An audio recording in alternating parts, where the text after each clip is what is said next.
race fans. How the heck are you? It's another episode of Race Chat Live. We want to thank y'all for being here wherever you may be watching us, or however you may be listening to us. We appreciate you and looking forward to a great show tonight. With that said, let's see if we can get this thing rolling here. Oh, yeah. It's law and order today, baby.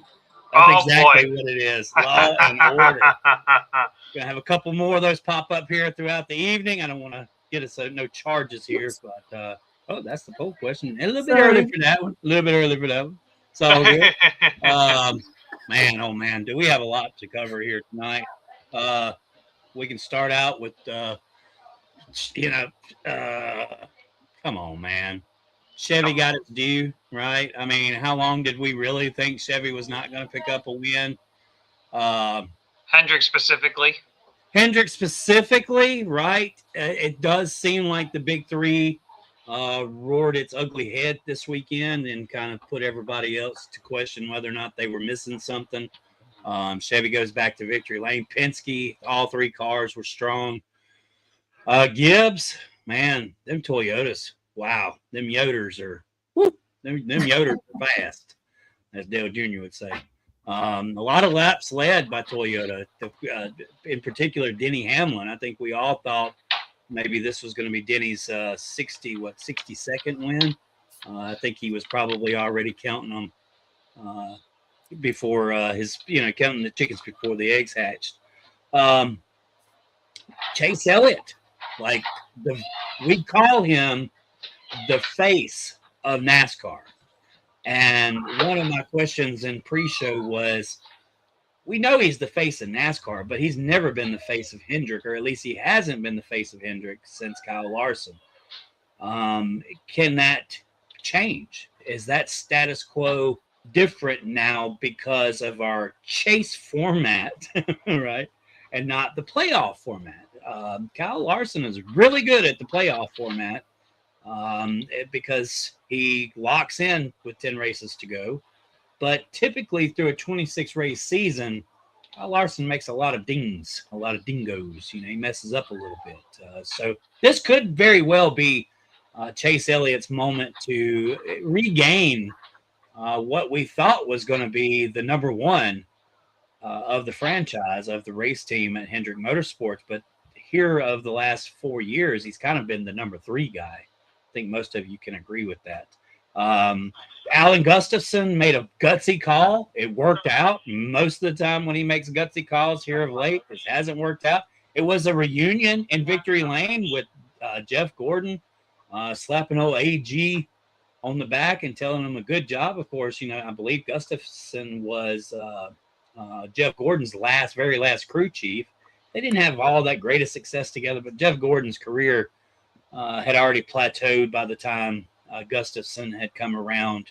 Remember, Steve Letarte was his crew chief before Gustafson. And, of course, Stevie went on to crew chief Dale Jr. and revitalized his career. So just a little FYI there. But we're going to start out with, I guess, Miss Sharon. Sharon is actually, okay, first of all, sorry about that. Here's my co-host, Tasmanian Devil of Flags, Taz Taylor, and the leader of the bunch, Miss Sharon Burton. We also have Mama Bear in the house. Good evening, as well, Miss Lee. And 110 Nation listening in. All right, yeah, that's right. Mr. CJ Sports is on his way to the crib and needs a couple of minutes to go ahead and get where he needs to be. So we'll be bringing him on probably at the top of the next hour. But let's start with I guess you want to flip a coin, heads or tails. Let's go with Sharon Burton. Sharon, what we've seen this week with Chevy prevailing, I mean, the big three roaring its ugly head. What are your comments on that? Well, I think everybody's been wondering where they've been, and so it was good to see them show up this weekend. And I was really happy to see Chase Elliott be the one that won that race.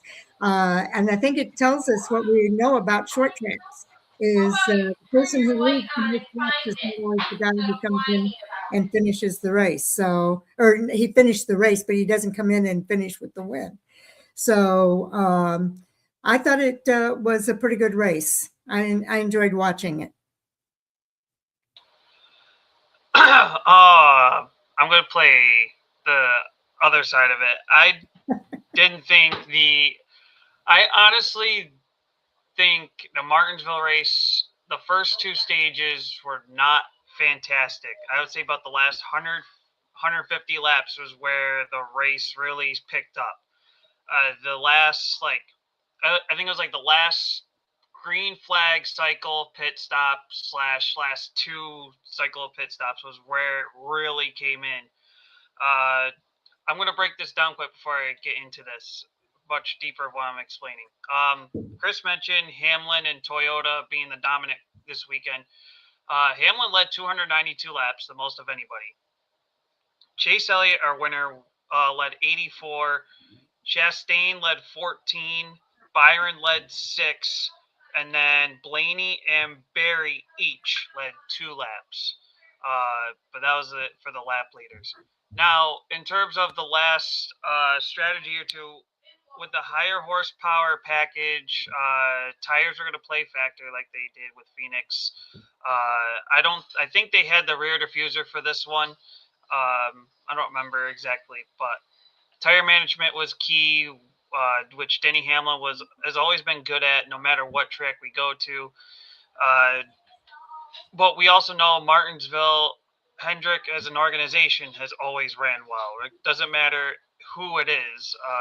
We just know we expected Hendrick to show up, and we expected, so it was pretty much a Chevy expectation for Hendrick to win, which was the result, but that's not what it looked like for 3/4 of this race. They were in competition until the end. Of course, everyone kind of doesn't like Alan Gustafson for some reason. Chase Elliott fans don't, because they've always been hard on him until this weekend, and they said, "Well, Gustafson gets a pass this week because he helped win the race."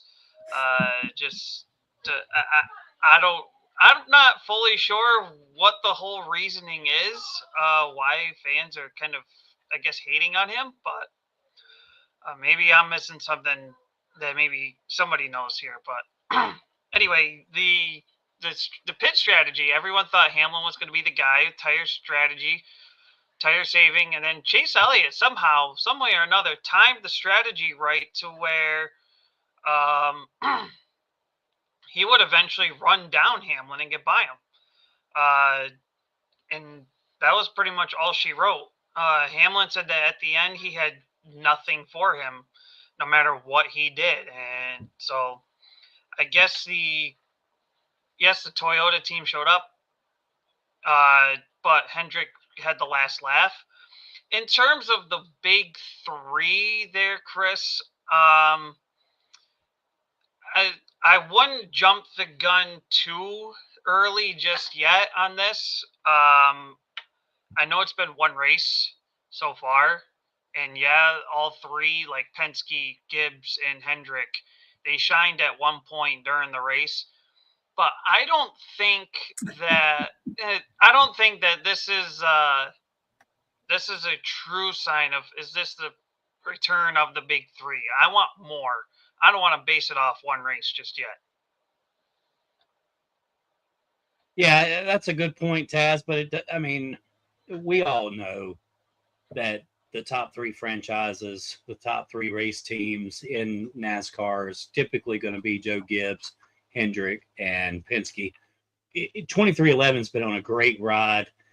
Unfortunately, I'm not sure if there are any of those drivers that race in that organization have been typically good at Martinsville. So, yes, there's still a chance for an outsider, maybe RFK or 23XI, to keep the momentum going. Even Spire, but we know Spire's in a situation where they're getting their equipment. They're just basically a satellite Hendrick team. There was actually one driver out of the 23XI organization that had actual, and I know we're going to hit upon this later, but there was actually one 23XI driver that had some sort of confidence going into Martinsville, and that was Bubba Wallace. I think when Sharon and I broke things down statistically wise for the fantasy report, Bubba Wallace was actually pretty close of a top 10 average finish in the next gen car. Whereas Reddick, I mean, he was competitive-ish, but that was about it. The fact that Reddick was actually somewhat competitive in this race says something. Bubba unfortunately had the DNF with whatever bonsai move he was thinking of. Hurt his momentum, and I think with this will eventually Bubba's going to lead into not only the topic we're going to get into later on with his run-in with Hocevar, but I think I'm going to kind of hint a little bit. It hurt his momentum to start the season. He dropped drastically in the points. He's kind of the topic of our question of the day too. So I would say, I 2311 just kind of didn't show up, I guess you could say. I think the guy that they could have looked at was Bubba this week instead of Reddick. And Bubba just, I don't know, I guess he kind of got distracted. Yeah. Well, put it that way. By the hurricane. Well, it's interesting that we moved to that because, that's part of the next topic. I do want to talk about Chase a couple more minutes. I think that there's probably nobody here that doesn't know that I've been pretty hard on Chase Elliott throughout the years. The one thing about being hard on a driver is your expectation level. Like when he was winning and he was up front, it's easy to dog a driver. It's easy to, because as a fan, you want to see parity. You want to see other people. You don't want to just see one certain face that seems to run the enterprise. And of course, people that are Chase Elliott fans were possibly Dale Jr. fans. And so he was kind of the beneficiary to that when Dale Jr. retired. He's, everybody remembers the Elliott Earnhardt rivalry when it was their fathers who were racing each other. So I do believe that somewhere or another, Earnhardt Nation, Junior Nation, and Awesome Bill and Chase Elliott share this common fanship amongst themselves. And Chase come along at the right time as Dale Jr. was starting to exit.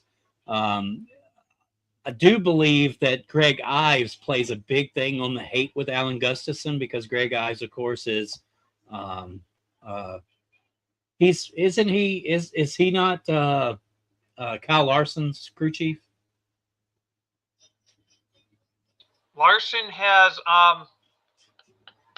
Cliff Daniels. Cliff Daniels. Okay, never mind. Cliff Daniels. Okay, so that won't go into it. But with Chase, I think that he's taken the heat. He got hurt. He really his career was exposed at that point in time. He's had to fight back with this car that he didn't understand from the beginning. And now, I'm not finding myself so hard on Chase. As a matter of fact, I find myself not pulling for Chase, but hoping that, similar to the way I think a lot of fans thought about Junior, when Junior collapsed and he wasn't good anymore, there was a lot of the naysayers. And I was one of the fans that was like, look, Junior's going to come back. But we didn't know, right? We just didn't know. It's a lot when you're carrying the face of an organization. It's even bigger when you're carrying the entire sport. We know that Junior is still basically carrying the entire sport. Chase Elliott is the face of NASCAR. Can he now be the face of Hendrick? I really do believe that he's knocking on that door. So, as I said, I know I've been hard on him throughout his years, but he's redemption is a crazy thing, right? And I think that that's what he's out for right now. And I'm not surprised that it was him this weekend that's picked up the victory. Chase has always been really good at Martinsville. He had to beat his two competitors, Kyle Larson and William Byron, and he did that. And so I'm going to be a little less dramatized over the fact that Chase Elliott won. I do appreciate Chase a little bit more than I do Kyle Larson. But that's the fan in me. So I'll pass this on to Mr. I want to add this comment quick. I think so. those who don't know, I called Chase Elliott Chase the Face for a reason. Ever since Dale Earnhardt left NASCAR, Chase Elliott came in. He's now Mr. Popular, and it's not even a close vote at all. Right. So that's the reasoning behind that. In terms of face of Hendrick, the only way he's going to get it is if Byron and Larson, both of them, suck more than Chase Elliott. I mean, right now, the tell of the tale is Elliott is more consistent than the other two. But I think with Byron and Larson, they've been so focused more on winning that when they're not winning, they're not performing as well as they should. Whereas Chase kind of plays the more consistent role. So right now, I can't, personally for me, I can put him as Mr. Consistency. But I can't put him as face of Hendrick until Larson and Byron start doing worse than Chase in terms of kind of, I guess you could say, winning, in the winning factor. Miss Sharon.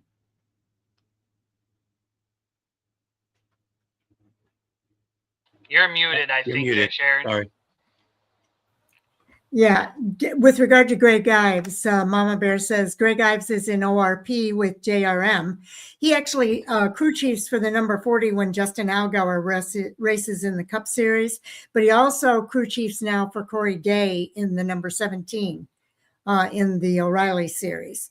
So, but he did crew chief, and Mama Bear says this too, he did crew chief for Bowman for a while, but getting back to Chase Elliott. Chase Elliott's the most popular driver in NASCAR. You guys have been talking about that.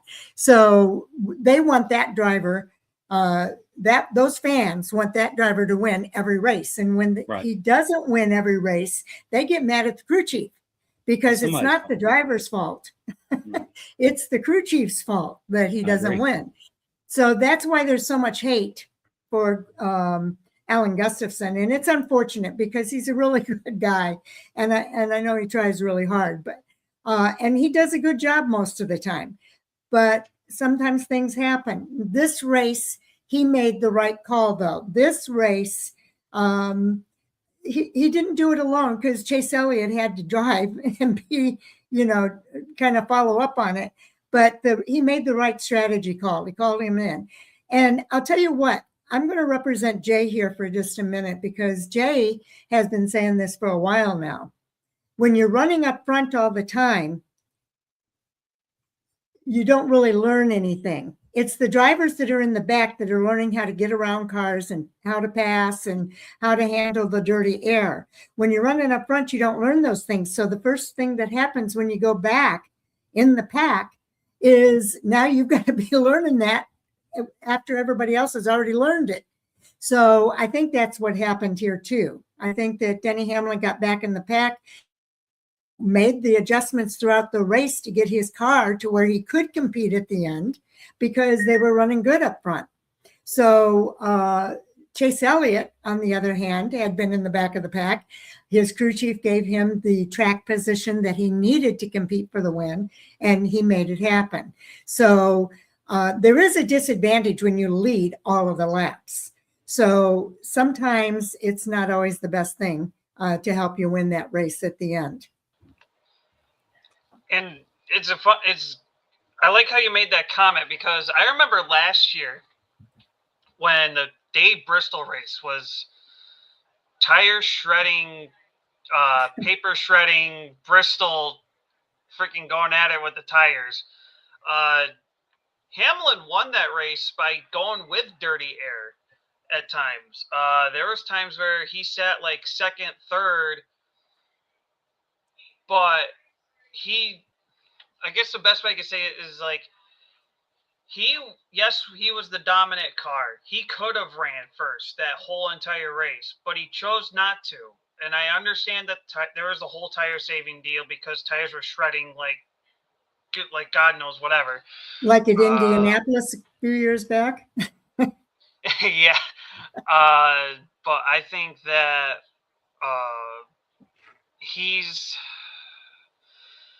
I think Hamlin with Bristol at that point was kind of, playing dirty air.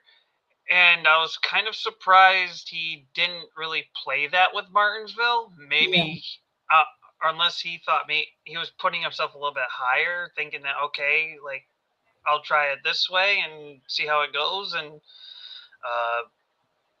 he didn't really run in dirty air very often, which was off. And I know the tires of Martinsville didn't shred like nothing like Bristol last year, but figured he would have done the same type of deal. That's just me. Well, I agree with you.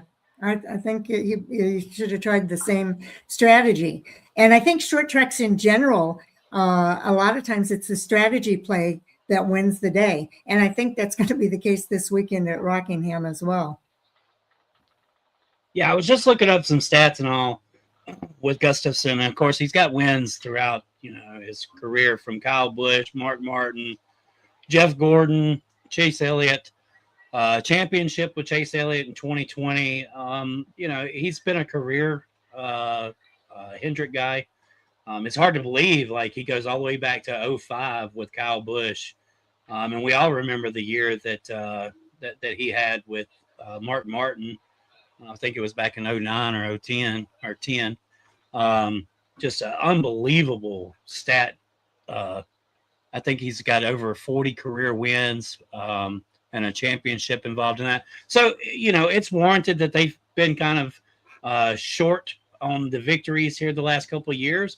But Chase has had to relearn a car that he knew he didn't know how to drive. And I think that he's been very vocal about his struggles with the new car.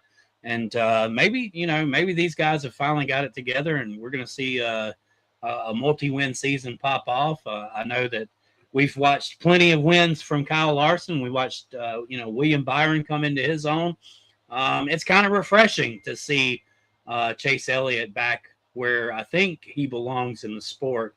I don't want to disregard any fan. Like we had so much fun being hard on Kyle Busch and booing the bow and all that other. But Chase has never really come off as that kind of guy. He's never been a villain, and so I don't want to sit here and turn fans away because of my disdain for Chase Elliott. Obviously, I want to give credit where credit's due. So he's Mr. Vanilla Ice. He's Vanilla Ice. I mean, you put him and Ryan Blaney in the same room together outside of the race car, and they sound completely identical. But when you put Ryan Blaney with a helmet between his eyes and his mouth, there's definitely a big difference there. Ryan Blaney knows how. He's the fire and the flames. he follows more of the Curtin Kyle Busch than he does a Chase Elliott. So definitely, just listen to his radio communication. Ryan Blaney, I should say. So there were some other things. There were some other things that happened in the race. I guess things that I'll say stood out was the incident that happened there later on in the race. The race did, as Taz said, it kind of started kind of boring. That seems to be a typical Cup race these days. Nobody's really pushing the issue to the first two stages, and then the riot happens. And I think that kind of is what we had happen this time. As a matter of fact, with 10 to go, I was kind of hoping the riot would continue a little bit more so that we could see a crazy restart. Well, the thing that you mentioned is like the typical Cup race nowadays. See, with this chase format, knowing that every point matters, like we had Daytona and Atlanta where everybody kind of sat and chilled out until like the last 5 to 10 laps, right? Trying to get every position to try to get into the top 10 to try to get those bonus points. But it seems like the last couple weeks there hasn't been that sense of urgency. Not sure where that kind of went, or maybe it's just the style of racing we're getting into. I guess I'm missing something or maybe the Cup teams have had a different mindset because of a new horsepower package that's been in play for the last what is it now? 3 out of the last 4 races. Phoenix, Las Vegas. No, Las Vegas didn't have it. Yes, it did. Martinsville. I don't know. Yeah, I think it's short track racing. Yeah. I think that they had a lot on their minds. They had the new horsepower package. Everybody was wondering how that was going to play out on this short track, because this is the shortest track that they've raced the new package on. And I think there's just a lot going on in the Cup Series right now that isn't going on in the others. And you're right. That's the other thing. Chase Elliott has been adapting to the new gen, the next gen car. So, and he's not the only one, by the way. There's a lot of drivers. Kyle Busch hasn't adjusted yet to the next gen car. So, and he's admitted that on the happy hour. I remember saying that last week. Yeah, so that next gen car has been a challenge, but it does seem like they are starting to break through, Chase Elliott's team. And I think that's a good thing for the fan base that he has. I think they're going to be a lot happier with Alan Gustafson once Chase Elliott figures out that next gen car. And you never know, it could be that the crew chiefs are struggling with the next gen car too. You know what I'm saying? It might not always be the driver. It might be the crew chief is still struggling with that next gen car. So if they're having a breakthrough and things are starting to work in their favor, I think the fan base is going to be a lot happier. I wanted to address the big three. We kind of had this conversation about the big three. Isn't it ironic to you that when they came out with the next gen car, they said they were looking for parity across so that everybody could compete for the win. And yet it seems like we're back to, like you said, the big three with all of these teams. The powerhouse teams are the teams that are competing for the wins right now. So it seems counterintuitive to what the whole intent and purpose was for the next gen car. So I would like to see more of that parity myself, because I think we enjoyed seeing the underdog come up there and win the races. So I'm happy for the teams that are finding success, like a Chase Elliott who was struggling with it anyway. But I would hate for us to be in another phase where, you kind of know who's going to win every race. I like it when we have a surprise winner at the end of a race. I liked, and I'm not a big Denny Hamlin fan. I'm more of a fan of his now that he's kind of settled down a little bit. But I thought it was great to see that. What was that? Settled down. Come on. He beats our favorite driver. Oh, I know. But he's been a different Denny Hamlin this season. I like villain Denny Hamlin. Maybe that's just the villain in me. Speaking of villain, I think it would be a shame if we're seeing the same teams win all of these races. I want to see some of these other teams overcome and get up there and win those races. And I like seeing them race for the points at the end of a stage. I wish they'd be racing that hard throughout the whole race, but I know that's all part of the strategy of winning a race, is taking care of your equipment and whatever. But we'll see what happens. But I think NASCAR needs to look at that maybe. If that was their goal, is to find more parity in the series, I think we're going the wrong direction with that at this stage. I agree with that. And I think that Kenny Wallace probably said it best, that in order to get that parity again, what NASCAR is going to have to do is make some rule changes, because Hendrick's shop has over 400 people working on the rule package that's here today. Yes.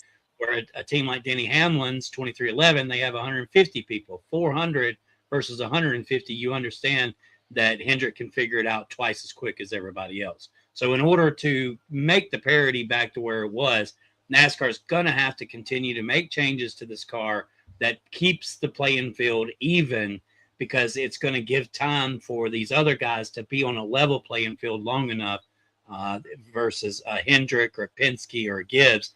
They have the manpower to figure it out faster. And so You even them up for a minute. Eventually, Hendrick, Gibbs, and Penske's going to separate themselves because of the amount of people that they have working on these projects. As for Denny Hamlin, the villain, not every time do you lead all the laps do you take home the win. And I think that this was one of those weekends where Denny really went out. We thought he had the fastest car. As I said earlier, 62 was ringing in his head, and unfortunately, it wasn't there at the end. Is this a Toyota thing? Is this a Denny thing? Where are we at now with the whole Toyota camp? It seems like we're talking about Toyota, but it's really just two drivers that have really kind of expanded above all, and that's been Denny Hamlin and Tyler Reddick this year. There's obviously other contenders within the Toyota camp. Are we going to see those guys step up anytime soon? Oh, I full-heartedly think so. I mean, I'm waiting for Chase Briscoe. I think Martinsville was kind of a step in the right direction for him. I mean, you have to think about it. I think I saw something earlier where he's in a worse points position now after the same length of races as he was last year. But that's because he's ran into bad luck. And I mean, when I say bad luck, it's bad. Like, anything and everything that could go wrong has gone wrong for Briscoe. And I think Martinsville was a step in the right direction. I think Briscoe will get there. We're seeing Christopher Bell. I don't know if he's had like a setback somewhere in that team. I've seen Christopher Bell like run up front, but I haven't seen Christopher Bell competing for a win at tracks that he should be competing for a win for. Right. Phoenix, Martinsville, those are two easy tracks he should have been right there for. Right. Coda was another one. So there's three of them right there.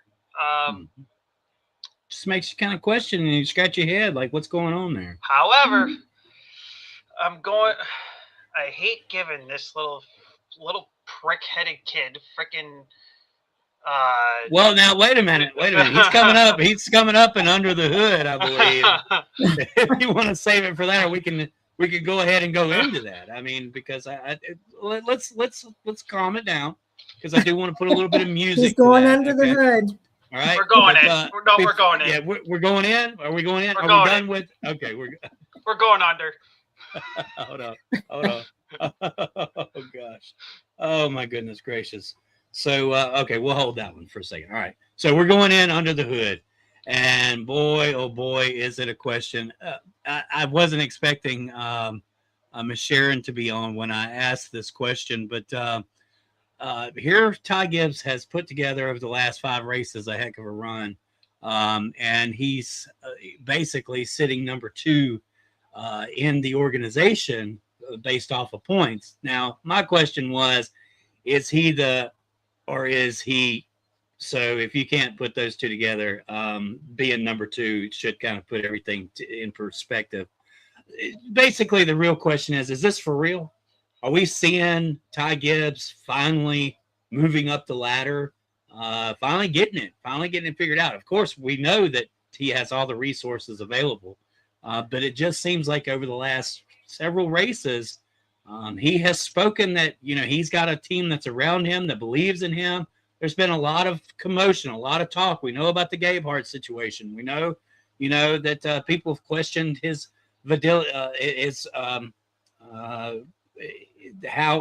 questioned that he is whether or not he's got a silver spoon stuck in his mouth, right? And I think that's the easiest way to say that, right?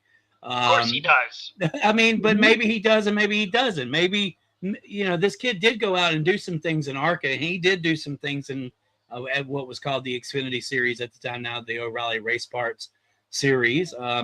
But has his moment come for Ty Gibbs? And I think that's a good question to start with. And it seems like you're ready to go under the hood, Taz. So fire away, my friend. Like I said, I bash on him so bad. I can't. It's hard for me to really talk positive about the grandpappy kid of them all. I know I say Larson's the silver spoon of them, but he's NASCAR's silver spoon. Right. Gibbs is the freaking silver spoon if Larson wasn't one. Gibbs, Ty. See, the only downfall I have with him is because the last time he ran this well was, what was it, 20? What was that? His first year? No, his second year. Second year. And we were all sitting here saying, his win's going to come. His win's going to come. His win's going to come. Guess what? I'm not living up to that hype at all, because he failed us once and he'll probably fail us again. There, I went down that road with the grandpappy kid. I don't even care.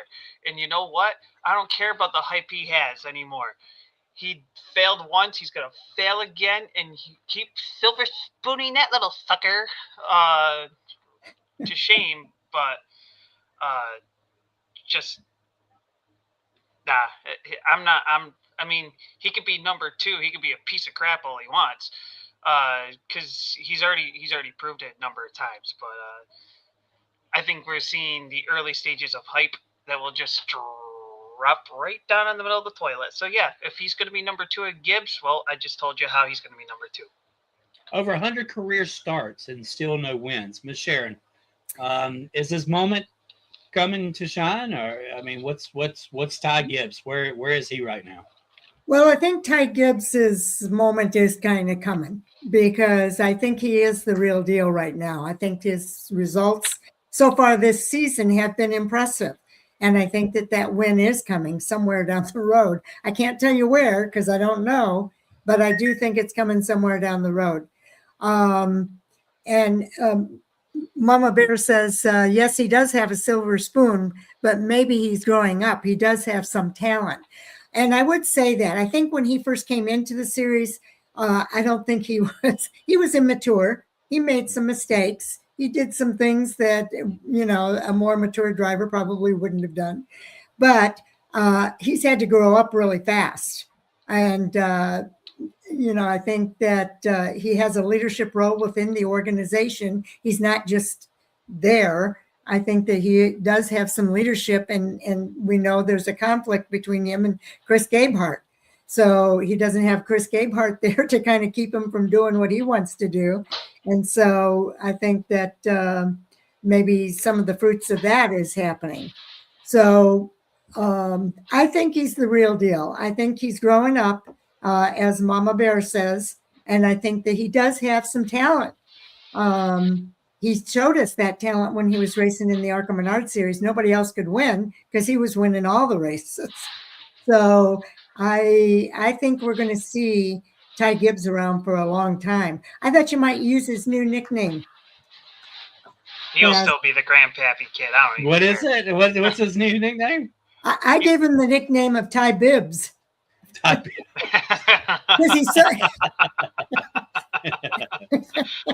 Because he's so young. He's got that baby face. He is. So, all right. So I've seen a little bit of maturity coming from Ty Gibbs. And look, nothing matures you quicker than knowing that people are questioning whether or not you belong somewhere. And I think that some of that he's taken to heart. And you know what? For a lot of people, that kind of pressure would be crushing. He's not the only baby of nepotism in NASCAR, right? I mean, there's plenty of nepo babies. I mean, we were just talking about one, Chase Elliott, Dale Earnhardt Jr. Wow. I mean, look, Wyatt Miller. Let's keep the heat on Wyatt Miller, right? Jeffrey Earnhardt never got the publicity that Dale Earnhardt Jr. got, right? Kerry Earnhardt didn't really turn the heads like Dale did, like Dale Jr. So let's keep the heat going. Austin Cindric, Cole Custer, Austin and Ty Dillon. These guys are all products of NASCAR's popularity of being born into the family business. So I'm by no means discrediting Ty Gibbs, but what he showed us over the last couple of years, it's been a lot of immaturity, a lot of failure to grow up, a lot of failure to understand where he was at and who he was representing. And I think that as a young racer and as a young man, we tend to make those mistakes, right? That's the mistakes that we are supposed to make at that age. And obviously, what we've been able to see here of late is the product of the maturity, right? The coming of the king, and I catch a lot of flack for that He's one. here. Dun, dun, dun, Yeah. dun, dun, dun, dun, dun, dun. He's here. But let's get well. Can I say CJ something Sports? just before I go off? Yeah, for sure. Yeah, please. Okay. You know, and keep in mind too that I think for some of these younger drivers that are coming up into the Cup Series, and Connor Zilic is a good example of this. He was great in the Xfinity Series, but put him in a next-gen car, and there's a learning curve for that. Same thing with Ty Gibbs. There's a learning curve for him to learn that next-gen car. Cole Custer, great in the Xfinity Series, really tough for him in the next-gen car. So there is a steep learning curve for that car. And it's going to take a while for some of these drivers to catch up with it. And that's all I'm going to say. Thanks for having me on. Thank you, Miss Aaron. Behind the scenes. That's awesome. Thank you. Hi, CJ. Hey. All right, Mr. CJ Sports, you've kind of come in a little bit late. Glad to have you along. We're talking about the Nepo baby, Todd Bibbs. I've been listening.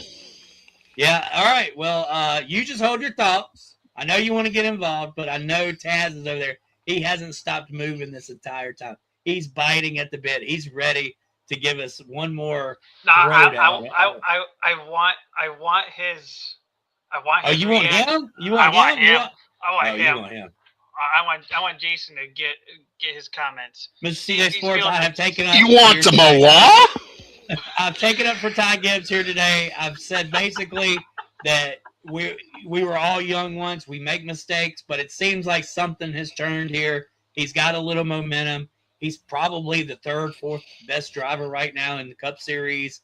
Where do you think he really stands, Mr. CJ Sports?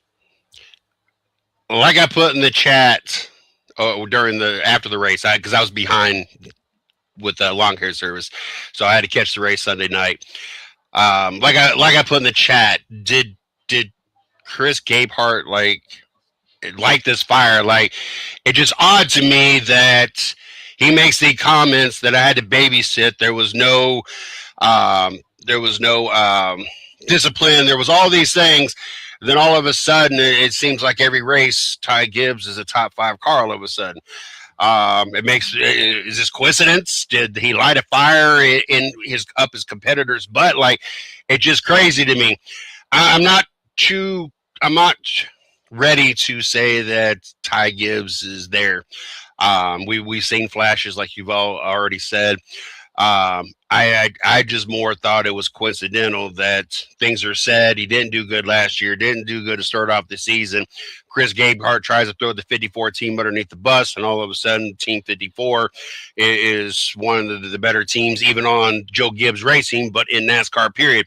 I'm not a Ty Gibbs fan, so by no means am I the banner waver hoping that this continues, because I don't know, I'm not one of those that like the silver spoon fed kids. I don't like the Dillon boys.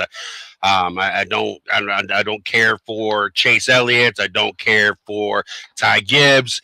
Because none of them, other than Chase Elliott, none of them have really proven themselves to have the rides and opportunities that they have at this current time.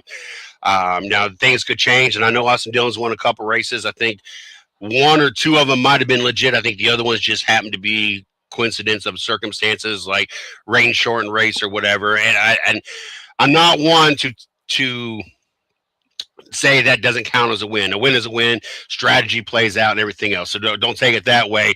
But Austin Dillon's not dominated a race, or many races, and some of those wins just came of the luck of the straw. And all drivers get it, so I'm not trying to pick on him for that.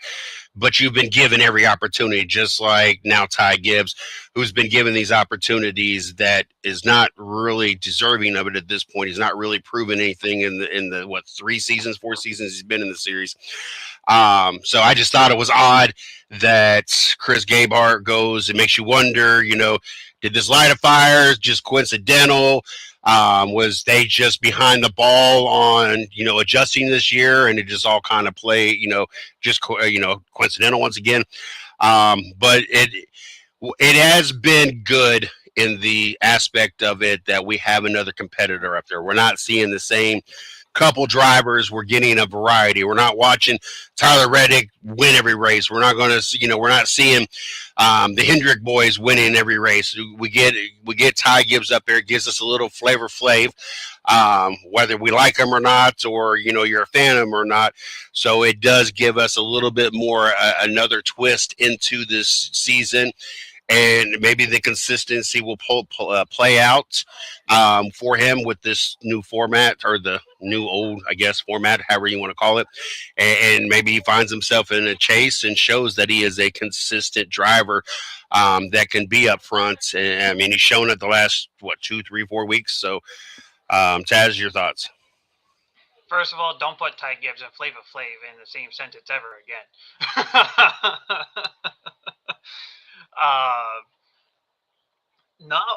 Just Gibbs, I'm not feeling the hype, because a lot of fans are saying it's a matter of when's he going to win? We've been down this road once. I'm not buying it until he actually wins. I don't care how much of a Gibbs fan or not you are. I can't buy the hype until he actually wins. That's just as simple as that. In terms of the Gabehart thing, I mean, shoot. Maybe he was held on to a leash by Gabehart, and if Ty did something, Gabehart probably pinned him down and whipped him into shape, and maybe Ty Gibbs don't have that leash anymore since Gabehart's not there, and I'm not saying Gabehart was weighing him down, but, I mean, if Gabehart was playing babysitter, maybe that's how he played it, but... It's just crazy to me that he makes that comment. All of a sudden, it's just like Ty Gibbs has been unleashed. Like, all of a sudden, the switch flipped, and it's just crazy.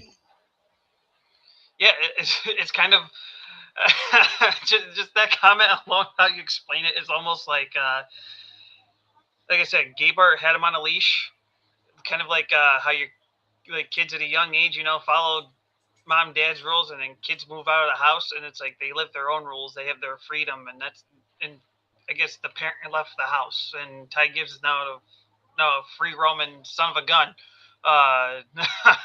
So I think I don't know. I think I can add some perspective to this, right? We've all had the teacher that we really didn't think liked us. Right at the beginning of the year, they just didn't really gel right. And we're thinking, oh my gosh, this teacher, she's going to be on my arse all year, and she's just going to, ruin my life. And then years later, you realize that teacher probably had your back probably better than any, because she made you participate, she made you involved, and there was part of you that didn't want to be involved. But then the next teacher that come along that was similar to that, you kind of opened up more to, like, hey, there is kind of a process here. And I think that maybe that's the problem. That was the problem he had with Gabehart. Gabehart may not have really believed in Ty Gibbs. He may not have believed that Ty was capable because of how, and maybe it wasn't just talent alone. Maybe it was how Gabehart's been around the Gibbs camp for a long time. He watched as Ty continuously evolved into who he was. And there comes a time where a principal or a teacher's like, look, I'm done with this kid. I don't see him progressing. And then, like you said, Mr. CJ Sports, the rug gets pulled out. He gets exposed amongst everybody. I mean, a high-profile crew chief, a CEO of the company comes out and says, look, the kid was a nuisance. He wouldn't listen. He's hard-headed. He's not moving in the right direction. And then that kid gets exposed like, holy crap. Like, this is it. Like, this now the Jack's out of the box. Like, people are going to know who I am. and I better do something and do it quick. And I think that that's kind of the light bulb that's gone off for Ty Gibbs. And you know, he also can feel the way that he does as long as it gives him the momentum to be better, right? Like, I don't care why Michael Jordan won all those rings. I don't care that he made it personal with everybody that he came in contact with to get pissed off at them so that he could be a better player. I only cared about the rings. I only cared that he won 6 championships. That's what I cared about. It's cool to know the backstory, but if this is what it took to get Ty Gibbs on the roll and moving in the right direction and a little bit more mature, then that's part of the process. We've all, like I said, had a teacher or a coach that we felt like was riding our arse and didn't give us a break. And then when you look back on it, you're like, wow, I really learned a lot from that guy. Yeah, I hated him. Yeah, I hated that coach. But, man, he never really let me down. He was just always pushing me to be more, and he got more out of me than anybody else. And that productivity is what you'll find. Because when I'm looking at his stats, 38 top 10 finishes and 130 starts. I mean, guys, we can go look at Todd Gillian. He's not going to have those stats. We can go look at Austin Dillon in his first 130 starts. He's not going to have those stats. Cole Custer doesn't have those stats. So Ty's been a little bit better than what we give him credit for. It's just he's in top-notch equipment with the likes of Hall of Famers all around him. Martin Truex Jr. was a Hall of Famer. Denny Hamlin is a Hall of Famer. I think we'll sit here and say Christopher Bell, based off of how the Hall of Fame is now. Anyway. Do you think, Chris, that there's a possibility that Joe pulled him to the side, Grandpa Joe, but like, look, we've been put on blast. Like he exposed that, you know, maybe we need to tidy up things. Maybe some things need to change. You're not performing. Maybe there is some truth to what Chris said. You know, you think there might have been a conversation in private, like we need to get this together. We need to get some performance on there, on the track. We need to make some adjustments. We need to be at the meetings on time. You need to lead by example. You know, there's things that Gabehart kind of threw him underneath the bus. I wonder if there was a private conversation. I'm not gonna blast you out because Gabehart kind of already did that for us. We're not going to deny, you know, admit to it or deny it. We're going to let him talk his talk. But you know, there's some truth to what was said. Let's reel this in and let's get focused. Right. Y'all ever worked for family? Have y'all ever had a job or employed by your own family member? I was employed by my grandfather. If I did one mistake, if I made one wrong call coming over the radio, I mean, and it got back to my grandfather. My gosh. I mean, like, you know, if you weren't like the child or grandchild of the company, you could get away with murder. But by gosh, if it was me or one of my uncles that did something wrong, boy, you know, we had to live with the man. We had to live with him. And he did not make it easy on us. He expected us to be above. We are the grandchild. We are the son of the company. And I think that that's the representation that Gibbs, Papa Joe, has to tell his grandson. You are the face of this franchise. You are the face of this race team. You carry the last name of this race team, and you should hold yourself to that regard. And I think that as we've all agreed here, that maybe that awakening has happened. Maybe they got down to business. Maybe some soul searching was done, and he found out, you know, where he stands. Look, the kid lost his father on the same weekend that he won a championship. I don't know about you guys. Like, I lost my mother at 23. There was 3 years of my life that I can't get back, but I definitely did not make the right decisions. Can I get a come on? I mean, when you're at that age and you lose somebody that's the equivalent of your mother or your father, you're not prepared for that. You have all these things figured out in your head of what you're going to do and how you're going to make somebody proud. And the next thing you know, you wake up the next day and they're gone. They're no longer with us. I'm not trying to get sad. I'm not trying to get, off point. I buried a mother at 23. It's life-changing. It's devastating. And I think that we have to give him his due for that. Like, it's taken a little bit longer. His career path got sideways with the unexpected loss of his father. He had already lost his uncle. and then he lost his father within a few years of that. So it's been a heck of a ride for him. And look, yeah, I want him to grow up a little bit more. I think that he has shown in the past that he does have a little flash of talent from here to there. And if he wants to be the villain of the sport, he's probably got a better upper hand at it than anybody right now. And maybe that's what he wants to do. But I just see, it seems like Ty Gibbs comes off as somebody who wants to be liked. And I think even with that kind of characteristic of somebody, that makes it a little bit harder to like them, because they try a little bit too much to be liked. And so I don't know what you guys' thoughts on that. I'll go ahead and pass the baton. How about you? Who wants to go first? Who wants to go with this? Who's got comments? Can I see a hand from somewhere? Okay, Taz. I was doing the head bobbing deal with Mr. CJ. Oh, come on. Somebody step up. Wait, hey, we need our own like little bobbleheads now after that comment. Ooh. so on the What to Collectible Sports. Yeah, I mean, let's get real here. Let's give patience its due. Right? Like he went through a lot of stuff. And now maybe he's on the other side of it. I understand, family born into the business and things like that. However, don't try to be like, for Ty's instance, don't try to be like Grandpa Joe. Be Ty. Shoot, Ty Dillon, yeah, he was born into the business. But he's had time and time again where he could have went down the Childress route, and instead he didn't. So that's kind of where I give respect to Ty Dillon.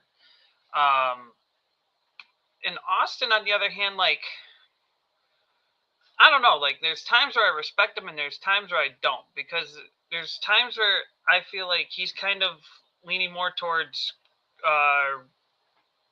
Childress, but at times he kind of brings out a little bit of Austin Dillon flavor, and so Austin I'm kind of mixed with. But yeah, I don't. But I think if Ty can just be Ty and not be the young version of Grandpa Joe, I think he might get over a little bit more. But unfortunately, that's not the case we're given. I think that I think if Ty really took the time and effort and used the resources that he has there, your Denny Hamlins, just the experience that goes through that organization, Christopher Bell, they seem to, they seem to be stronger at different tracks. Ty Gibbs really has all the tools there. He had the top-notch equipment, the top-notch crews that Joe Gibbs is going to give him. You have great teammates and teams or drivers that can mentor you as much as they're going to mentor you. We've talked about Denny Hamlin and all that, but I just think that he's young. He probably didn't take advantage of the situations because it's Grandpa's team and you're kind of handed to you. With the whole lawn care service business, I got the youngest who right now does landscaping jobs. Every landscaping job we got, he goes out there with us. Like you're learning the grunt work. This year he is going to pretty much at 15, just turned 15 like a week ago.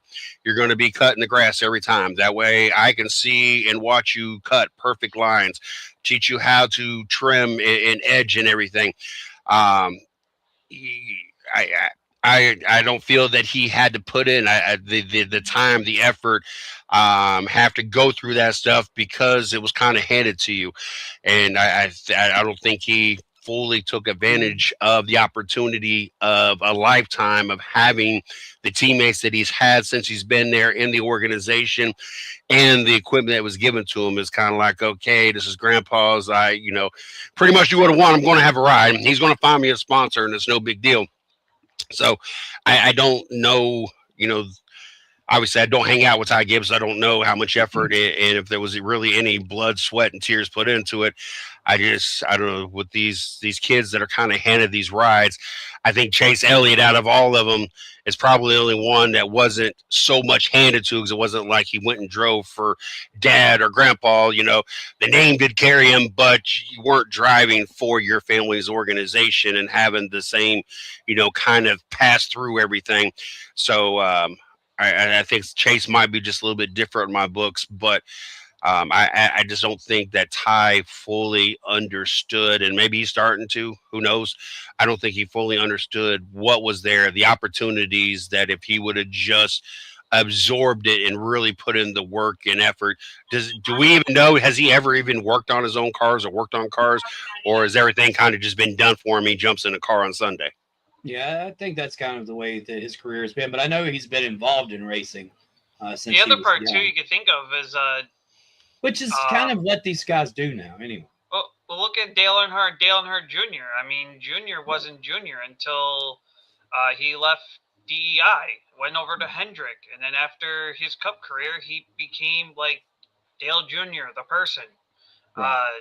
So, I mean, if some of these drivers that are... That's a perfect example, Taz. I mean, you think about how he was scared of the public. Like, the guy now who runs Dirty Mo Media used to be terrified of the public. He's one of the most vocal people NASCAR has. Right. But yeah, if some of these drivers, you know, who have family within the NASCAR deal, who are either born or grow into the business and move up, like, don't be the older person that is teaching you. Be like you. Right. I mean, fans want to follow you. Not if they wanted to follow the older person, they would have followed the older person a long time ago and would stick with it at this point. Right. But we're not at that point. Like, right. Be more like Pillsbury Dillboy, Ty Dillon. Don't take Grandpa's route for everything. Well, and there again, he lost his father, who was probably the guy who was keeping the checks and balances on his career. You know, they obviously had a good relationship. And then when, you know, you take him out of the picture, all of a sudden he's gone. Ty no longer has the person that he trusted the most to confide with. He's given Gabe Hart, who maybe he didn't feel like really trusted his talent. His grandfather, of course, is having to run a $1 billion company. So, you know, you just don't really think that there's probably much time there. You know, you think, oh, well, it's his grandpa. Well, I guarantee you, Papa's not standing around with his arm up on the hood of the 54 car watching the guys work on his grandson's race car. That's not the Joe Gibbs that we know. Joe Gibbs was, you know, basically running a race shop. So, you know, who Ty had to go to for personal situations, I think probably was his father, and it got pretty tough on him when he no longer had that and felt himself surrounded by a bunch of people that didn't believe in him. That sounds just like Dale Jr., right? When Dale Jr. no longer had Dale Earnhardt there running DEI, he started feeling further and further away from where the company was, and eventually decided that he needed to leave there and mark his territory somewhere else. And you know, I don't see Ty Gibbs having to do that. His mother is now running Gibbs, so the family is still kind of connected. It's Joe Gibbs that's kind of handed the power of Gibbs Enterprise to an outsider, you know, a married-in person to the family. So, but I guess all that is still trusted with Ty Gibbs and his best interest. Unfortunately, as fans, it's not in our best interest to have to pull for a kid who's not pulling his weight at one of the best organizations around.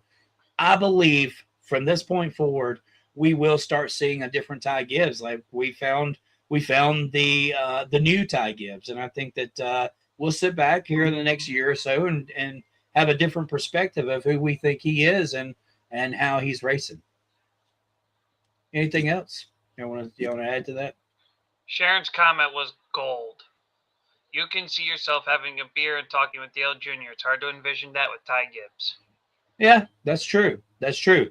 But there again, Ty Gibbs at 22 or 23 may not be Ty Gibbs at 33. And I don't think that we should expect that to be. I think that he will come into his own. I'm being very optimistic here this weekend. I'm on tonight's show. I've refrained from talking bad about Chase Elliott, and I almost sound like a playboy for Ty Gibbs. Yeah, I probably need to check my temperature. I'm not sure if I'm even breathing over here. Yeah, I need to turn you off. Here you go. Well, so he's either going to be this or he's going to be, and so yeah, that's up to y'all to decide which one he's going to be. I'm going to say that he's going to come. He's going to come through. He's going to come through. Look, Denny Hamlin's retiring next year, right? And Denny Hamlin's got to get replaced by somebody. But what that does for the seating chart is it takes away the Hall of Famer. There's been 2 Hall of Famers since Ty Gibbs has come along. That's retired. That's Martin Truex Jr., right? And now Denny Hamlin's next, right? Those are 2 pretty big seats to fill. Christopher Bell and Ty Gibbs, they're close to the same age. They're not that far apart. And, both have been with the company for quite a while. Chase Briscoe's the new guy on the block, and whoever fills that 11 machine is going to be the new kid on the block. So no matter what, the seating chart changes as soon as Denny Hamlin retires, and Ty gets to move up the ladder, whether we all want him to or not. But I think our thoughts are fulfilled in that area. Kyle Busch has made the show again this week, guys. It seems like every week Kyle Busch has found a way to make our show, and it's not been for the right reasons. It's not been for anything good. Lack of results. We need a real answer here. Is it something, guys, that you think can be fixed, or is this the new normal?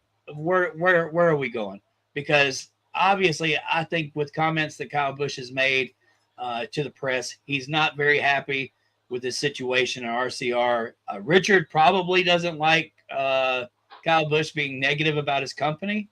RC seems to get a little upset when you question the integrity of Childress Racing. I just want to start you guys off. Mr. CJ Sports, you want to go first?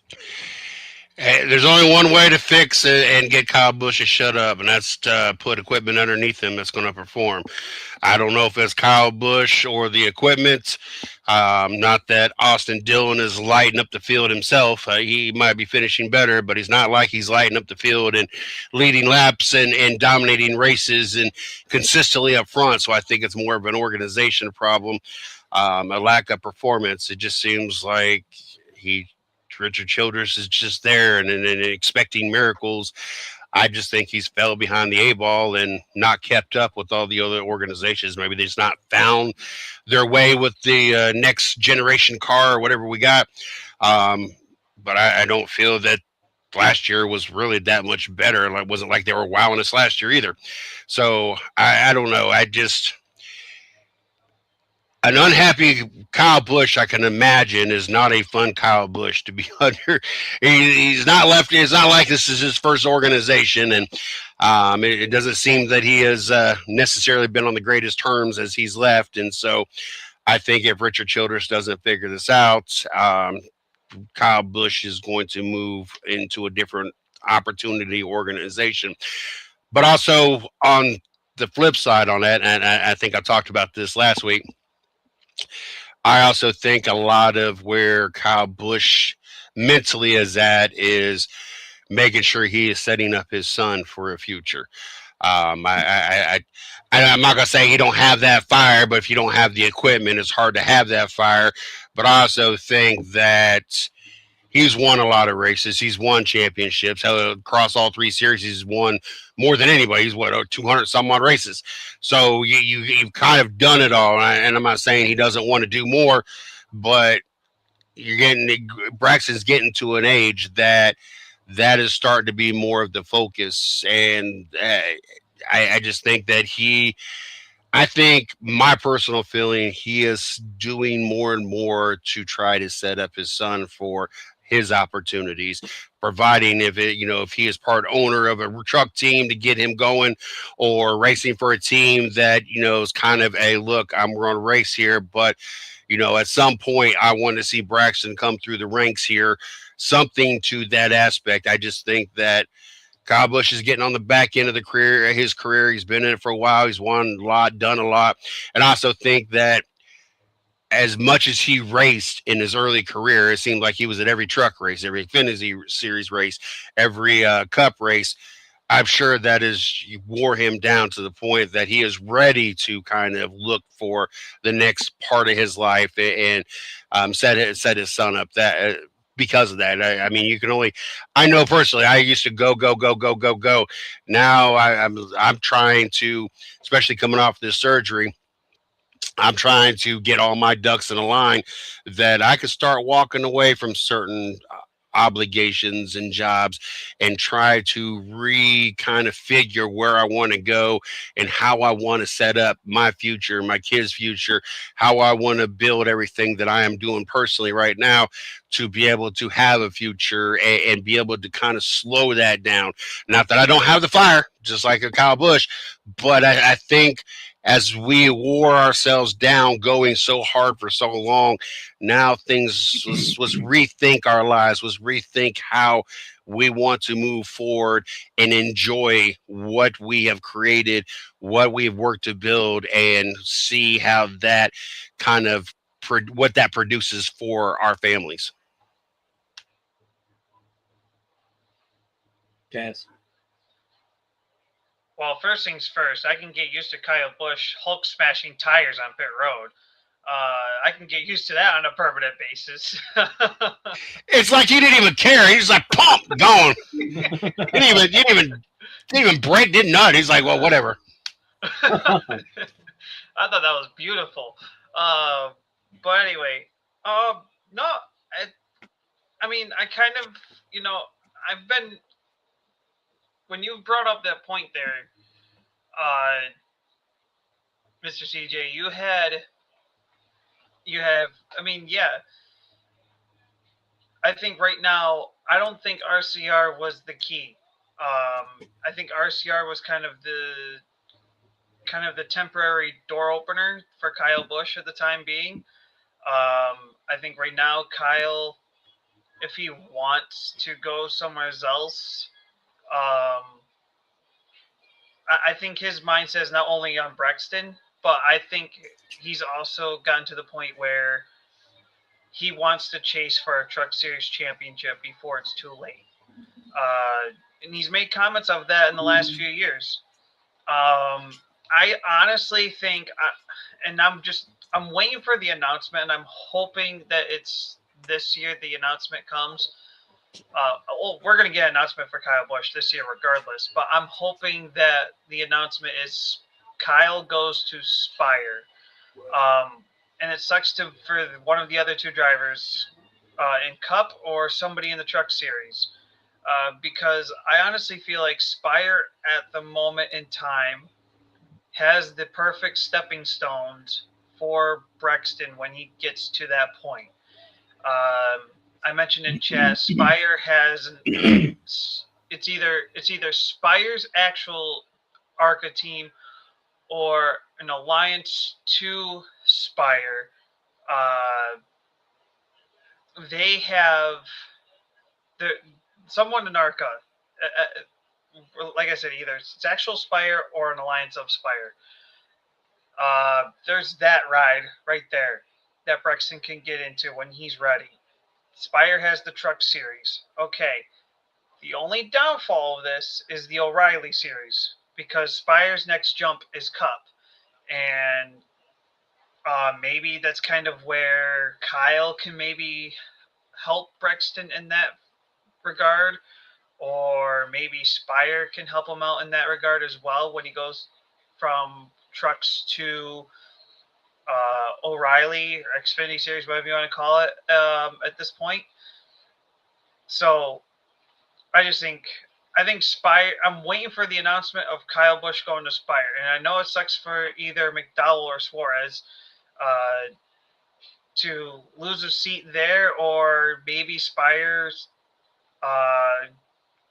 gives up one of their truck drivers, and Kyle Busch goes to the Truck Series and lives up to Chris's name of the Old Man Series is back in the trucks.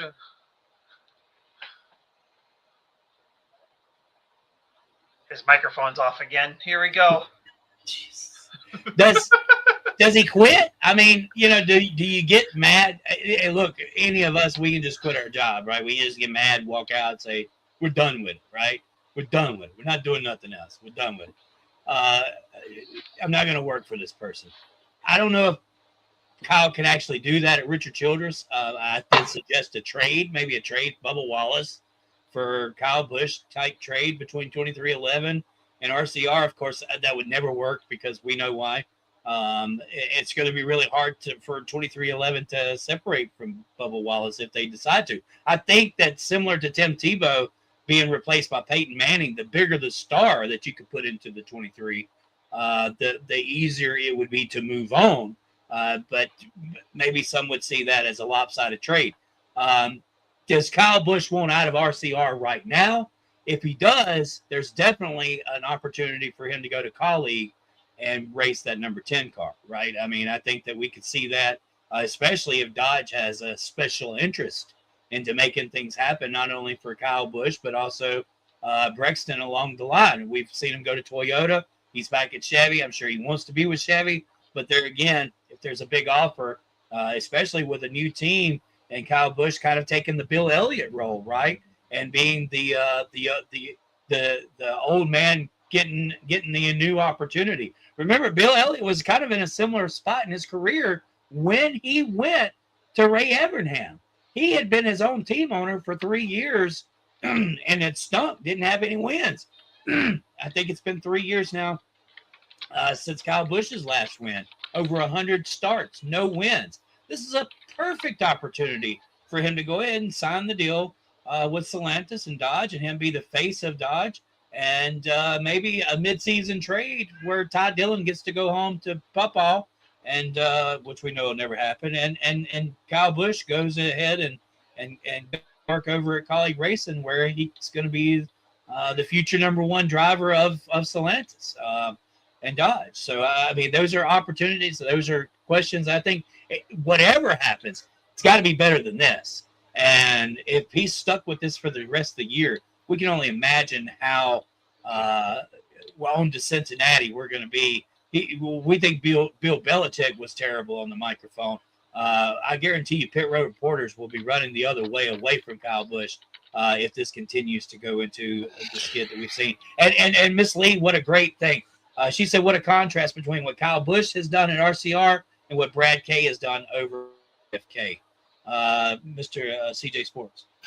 I'll tell you what, though, it's going to provide a lot of entertaining videos and interviews if this continues on, because we all know what an unhappy Rowdy can lead to and how the interviews go. I've watched a clip not too long ago of some of his interviews and some of his quote unquote finest moments there in the media center, and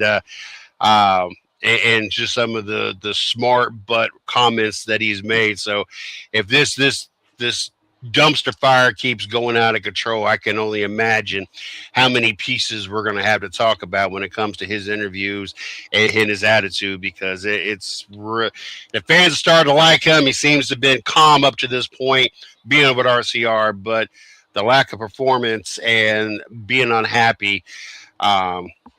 Another aspect of it is, I don't know how much you guys follow, if you follow, especially his wife.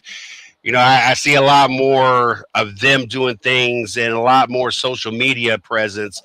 And you know, maybe that's part of, you know, his chill. Like maybe that's part of why there's not, you know, as much of a fire. Maybe, you know, his wife and the kids and that whole aspect as well. I know that some of the videos have been entertaining. I don't pay a lot of attention to it.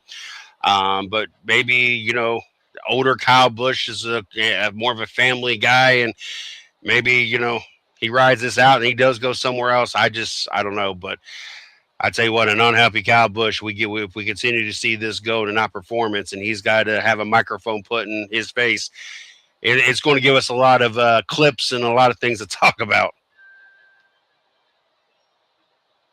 You're muted once again, Chris. Taz, do you want to finish up? Let's go ahead and get into knockout round. If after you close, what do you got? I got nothing, but hey, there's his tire that he Hulk smashed there.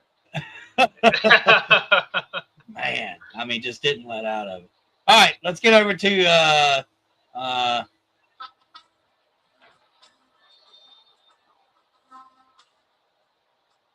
I can barely hear whatever it is you're playing. I can barely hear it.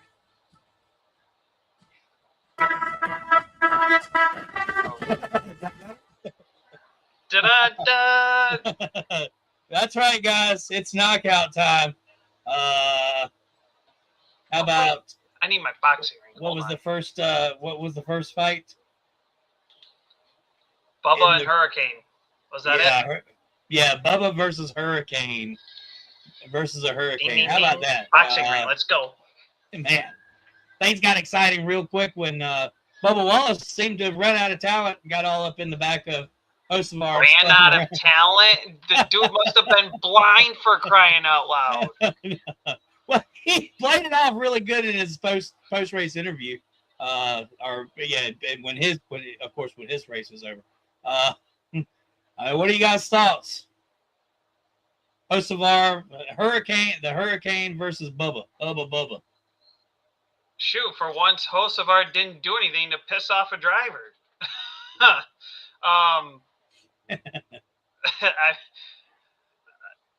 mean, I felt for Hocevar man, Bubba, there's no such thing as running out of talent. The dude was just didn't know what he was doing, and apparently forgot that the brakes on the left side of the freaking. He knew what he was doing. At that point, he should have put a freaking snowplow in the front of his car. CJ. Bubba Wallace upset. None of the attention was on him. It was all been on Tyler Reddick this year. Now the momentum's kind of shifted, and your whole team's out of the spotlight. I don't think Bubba Wallace has the room to do these kind of things. Hocevar is young. He's fresh in his contract. I don't feel you have as big as sponsors and as big of a name that you're under. You can kind of do some of this nonsense stuff. Bubba Wallace, you're under Michael Jordan. You have big time sponsors. You have a lot of experience. There's no excuses for that what he did. And so I think Hocevar, I don't think it's the feathers you want to ruffle, because I don't think Hocevar has as much to lose, and I don't think that there is much to be expected out of him. So he can get away with, as we talked about at the beginning of the year, and we felt he was a little aggressive, needed to calm it down. I don't think Bubba Wallace at this stage of career can get away with that kind of thing and not have a certain scrutiny because of it. So I don't think this is where Bubba Wallace really wants to go, and really needs to go. And entertaining factor. Hey, look, if he wants to continue it on, I'd like to see what Hurricane could do. Yeah, and after his post-accident interview, Bubba had I remember saying this a few weeks ago. He kind of reminds me of Jeff Gordon, Rainbow Warrior days, where if Jeff Gordon didn't win, he came up with an excuse out of the book. He was whining out of his hat. And I know Bubba's done that for some time. And boy, this week he really showed the true colors. I'm telling you, he reminds me of Jeff Gordon, Rainbow Warrior 2.0 whine ass. All right. Well, let's go with that round. The next round is going to be Blaney versus Hamlin. Now, this one didn't get as much media attention, but obviously Blaney was not happy with the way Hamlin raced him in post-race interview. Taz? I could understand why, but I do remember Hamlin, though. I remember Fox showing the replay of it. Like, you could see like Hamlin like trying to turn the car, and it was just pushing terribly. So I don't know if Hamlin just came out of the corner hot, or if the car at that moment in time just was not wanting to turn. But I don't think this one's as bad as. I don't think this one's as bad as maybe Blaney kind of made it out to be. I don't think so. But then again, as she said earlier, Blaney's the fire and flames over here. I agree. One was obviously deliberate. The other one, I think, is just more of Martinsville racing, and you're going to have those incidences. You're going to have a little bit of feathers being ruffled, if it's intentional or not. The Bubba Wallace thing, obviously intentional. I don't think Hamlin was out there. Hamlin's trying to win the race. Hamlin has one of the best cars out there all day for the most part until that end. And so I don't. Blaney just needs to calm down a little bit. Yeah, so this incident occurred on a late restart. Hamlin's 11 car and Blaney's 12 car made contact going out of turn 4, sending Blaney into the wall. Blaney told The Athletic that he felt like he was driven into the fence, describing it as an overkill from his seat. And then Blaney later on said he spoke with Hamlin, saying Hamlin said he got loose off turn 4 trying to get back to the throttle, so he was higher than I thought he would be. I don't think anything was intentional. I think that was Blaney speaking of Hamlin. Hamlin, who finished second, did not disagree with the assessment, saying that he lost control off of 4, spun the rears, and just got higher than he wanted to be. So obviously a little bit of checking out what really happened there. Kind of changed both of the guys' attitudes. It really wasn't that big of a deal. Of course, you got Hamlin, who was thinking he was going to get his 60-second win, and Blaney, who, up until now has been one of the hottest drivers at Martinsville. So obviously, those kind of played themselves out. We're talking about I was going to say 2 champions, but I had to catch myself on that one. 1 champion and 1 3-time Daytona 500 champion. So they found some common ground somewhere. Now, the last one is Raja versus the Love champ. Of course, we're talking about Jesse Love. This happened over in the Xfinity Series. Do you guys have any comments on that feud between those two guys? I didn't see the race, so I couldn't tell you. Yeah, I didn't either. Between all the landscaping I had this weekend and being gone longer than I thought today, I didn't get a chance to catch up on that race. I just watched the Cup race.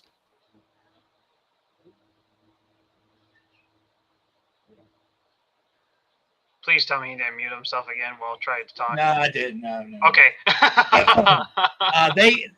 They engaged in a tense battle on track, post conversation following the March 26th O'Reilly Auto Parts Racing Series at Martinsville Speedway. Despite contact causing frustration, poor finish for both. They discussed the incident in a calm manner, reflecting mutual respect. So unlike a lot of the tempers that get flared and all, those two kind of seemed to have talked it out. They had their arms crossed at the end of the race. They were discussing the situation amongst themselves. Really, it showed a ton of leadership, not only from the Love champ, Jesse Love, but also the maturity of Rajah Caruth as well. Rajah's in a really good position right now. He's at of course, a premier race team. You can't get any better than Junior Motorsports in the Xfinity Series. And to be able to understand where he's at and how he should hold himself, I think that really tells the real character of him. The conflict, basically, Love said in frustration that the contact ruined his 5th place finish and involved multiple incidents throughout the race. But as I said before, they were kind of able to squash that. So you guys missed that for the Saturday race. We don't normally throw any Bush League stuff in here, so I'm not surprised that you guys weren't ready for that one. Let's go ahead and do our stat of the day. Oh, what was that? The comment right there? I think I missed that one. I think it was really the crew chief that Love had to calm down. He eventually did leave for the drivers to talk. Thank you, Ms. Sharon, for adding that to there. Let's do the stat of the day. Stat of the day. Stat of the day. Who's ready for the stat of the day? Bop, bop. Did I just see Mr. CJ get into the little groove of that? Oh my God! he did. Yes. So we haven't talked much about Brad Kay. He's been mentioned once or twice already today. They kind of didn't have a great race in Martinsville. They kind of got brought back to earth there. But Brad Keselowski became the 35th driver in NASCAR Cup history to reach 600 starts. That's the stat of the day. Stat of the day. Bop, bop. Stat of the day. Come on, Mr. CJ Sports. Stat of the day.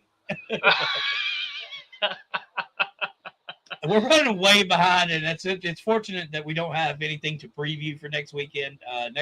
This weekend, because obviously we're off for Easter weekend, which means that we won't be televising or simulcasting a show next Tuesday night or Wednesday night, I should say. Yeah, we will be taking off for our first race weekend of the season, but we will be back in 2 weeks. But guys, have you got your standout shout outs and shout downs figured out? 3 S's? Do we have a poll question or no? Yeah, the poll question is coming up in just a second, and okay. we'll let you bring up the poll question here in just a few minutes. All right. Standout, shout outs, and shout downs. I can start if you guys would like. Lee Pullen will be my shout out. Great job, Lee. I know you got in a little bit of a mess there in the Xfinity race, but that's why you're there to learn. Of course, Lee Pullen is a renowned short track driver. He's kind of been given an opportunity to do a couple of races similar to what we seen Josh Berry a few years ago, and some other drivers that have gone through junior motorsports to kind of get a little bit of recognition. What was that? That was a shout out. The standout would be Ty Gibbs for what he's been able to accomplish and the rise that we've seen from him over the last few weeks. And the shout down is Matt Reeves. I don't know if you guys caught Matt Reeves. Matt Reeves is an up-and-coming racer in the ARCA series. He got into it with another racer and basically just blew the whole interview. Tried to play the villain as a young guy, and I don't think it kind of went over too well. I don't know if you guys had seen anything about that, but if not, we'll make sure that we share it over to our page and all here in just a little bit. But basically, it's one of those cringe interviews where, Matt Reeves, of course, his father owns Cookout, who's done a lot of great things for racing and sponsoring and bringing money to the sport. But just one of those cringe interviews that when you hear it, you're like, God, you're going to regret that probably for the rest of your life that you ever said those words. Even to be the villain, it has to be earned, right? The Joker is a villain because he earned that right. Like, you always have some psycho guy who laughs weird, but the Joker stood out and he was the villain. Everybody looked at him as a villain. This guy's come off like a smartass. So I think that will be my shout down. Let's do Taz Taylor first. Taz, what are your 3 S's? My standout is going to be Justin Allgaier, winning 3 out of the last 4 O'Reilly Series races. Obviously, he's found something in the last few weeks. Shout out goes to Corey LaJoy, taking an opportunity of a mishap from Daniel Dye. Call it kind of worded it as they granted him the right to leave the team. But now this gives Corey LaJoy a chance to race again. I guess you could say full time, since Corey LaJoy is going to be piloting the 10 truck for Kaulig for the rest of the year. My shout down, however, I had it and I lost it. I sent a failed message to myself just so I wouldn't lose them. No, I had it fresh in my mind, and now all of a sudden I lost it. I think the shout down part of, I would say the shout down would probably be RCR. Oh wow, for sure. I mean, what Mr. the? CJ's like, come on, man. I mean, what is RCR doing? Obviously, you're putting Kyle Busch down to the freaking tulips. Yeah, you made Kyle Busch look real bad. I mean, you got Kyle Busch ticked off that he's pretty much bashing the crew chief. And you got Kyle Busch so mad he turned into the Hulk and bashed a tire out of the freaking way like it was nothing and didn't care at all. You know, I was going to keep it simple, and I'm going to keep it simple, especially as busy as I was this weekend. My stand down is RCR as well. It's crazy. At one point in time, I honestly believe, and I think we even saw him almost or did win a race with one of his tires flat. And I always told everybody he could do more on 3 wheels than most drivers could do on 4 wheels. And RCR has proven that to all be wrong with the equipment, obviously, and the issues they got going on over there. Standout, I'm going to go with the team, Chase Elliott team. Crew chief Alan Gustafson, as you guys talked about earlier, the strategy, the just getting the car to overtake the most dominant car of the weekend out there, well, at least Sunday, as Denny Hamlin led so many laps, and just to play your strategy the right way to get you out there and be able to finish it off and get into victory lane. And that would make my shout out be Denny Hamlin. You had a strong car. You still brought it home second. And with this format, the consistency, the good performances, the points is what's mattering right now. So not only, you did well and you got those points, but you didn't lose your head.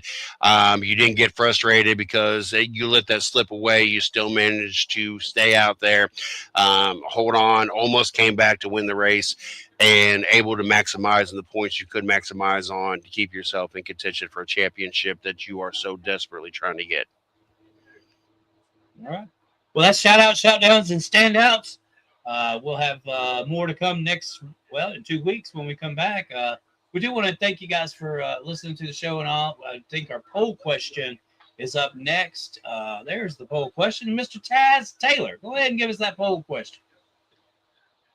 So I know, Chris, you had one, but in a sense, it kind of already got talked about. So the other poll question that was brought up, and this was actually brought up by our good buddy Craig Moore. So shout out to him this week. Bubba Wallace is the topic of this week. He drops from P2 in the points to P11. Do you think he can recover? And if so, how long will it take? The answers I put up are, and this is on the Race Chat Live page, the answers are nope, yes, 2 to 5 races, yes, 5 to 10 races, or yes, 10 to 15 races. I feel like if I go like 15 to 20, at that point, you're kind of saying lost cause, not going to happen. So I feel like 10 to 15 is probably the most he has to work with. So that's the poll question. Not the option of, God, I hope not.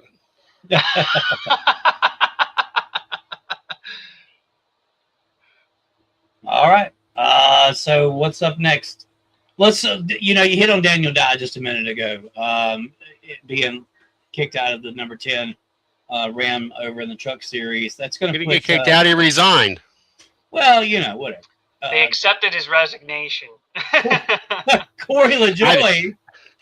I think that was just a kinder way of saying you're fired. We're going to let you say resign so you can get a ride somewhere else. And I was really hoping that they were going to bring in Carson Ferguson to fill this ride. But unfortunately, or fortunately, however you may look at it, Corey LaJoie is now going to take that full-time ride in the Truck Series. A little bit of a different Corey LaJoie than a couple of years ago, who said that he wasn't going to race any it was Cup or nothing because he wanted his sponsors on the biggest stage of them all.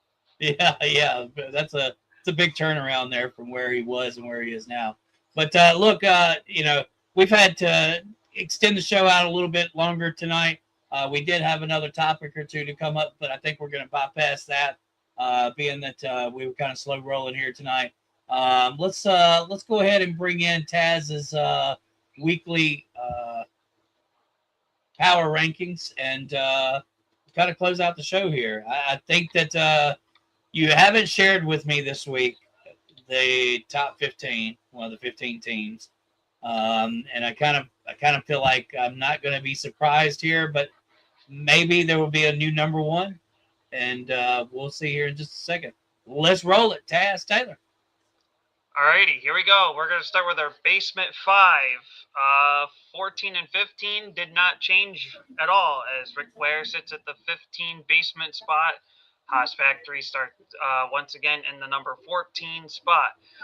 Going down 1 from 12 to 13 is Hayek Motorsports.